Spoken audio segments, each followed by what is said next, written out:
All right, I'm out for a very windy threshold run today.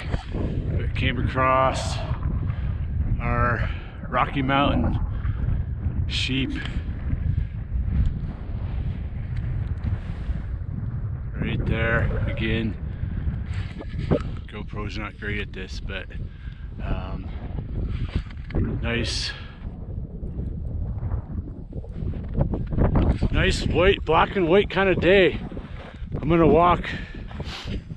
I'm just getting ready for my threshold run. I'm running 30 minutes out, nice easy warm up with the tailwind, and then the plan is to run back 20-minute threshold against the massive headwind. You can probably hear the wind blowing, but I chose this just kind of, the wind keeps me focused. I've also found that I like the headwind because it kind of forces air down my throat. Sounds kind of weird, but I actually kind of feel like I can breathe a little bit easier at a threshold effort. So I'm going to go 20 minutes threshold. Footing's not great today. I got my S-Labs on again, but I'm finding that it's a little loose. I should have brought a newer shoe with deeper lugs. I'm slipping a little bit, so it'll be a good strength workout. And we're expecting a big storm, so we're expecting maybe up to a foot of snow tomorrow. So I'll get my long run in the deeps of the snow and get my tempo in today, my threshold in today, and that should make tomorrow breathing feel really good. But getting back to another purpose I'm doing this today, and a lot of what I work on with some of my athletes who do not live in mountainous regions but that are training for mountain races where they don't have a lot of climbing. I'm working on my climbing ability right now, and more specifically my cadence at this 20-minute effort. So I'm really focused on planting underneath me, propelling myself forward, but with great focus on cadence.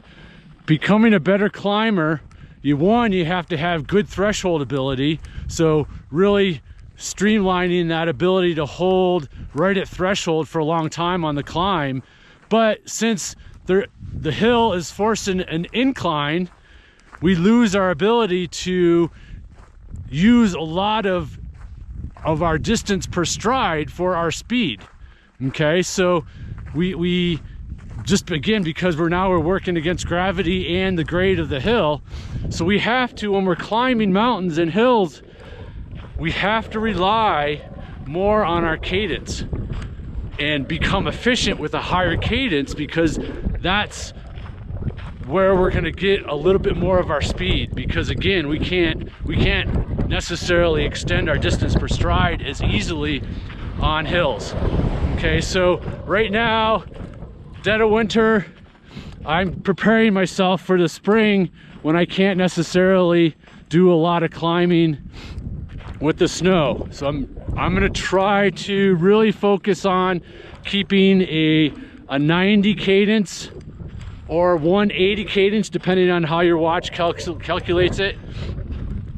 So I'm really training in that nice threshold range for ideal cadence, which will then translate once I can start climbing hills in the spring, and I'm just going to be a little bit more efficient. So I always kind of focus on this, but again, during a nice threshold type of effort, it's just a good time where I can really look at that data and see where I'm at. It's going to be a little hard with the snow, but again, the point being, this is a great way for those of you who don't have a lot of hills, or you're in the dead of winter like I am, where you can still work on your climbing and really try to become more and more efficient running with higher cadence, which is crucial for becoming a better climber. So all right, I'm gonna make it a short one today. It's the weekend. I don't want to spend a lot of time editing, so I'm just gonna do one full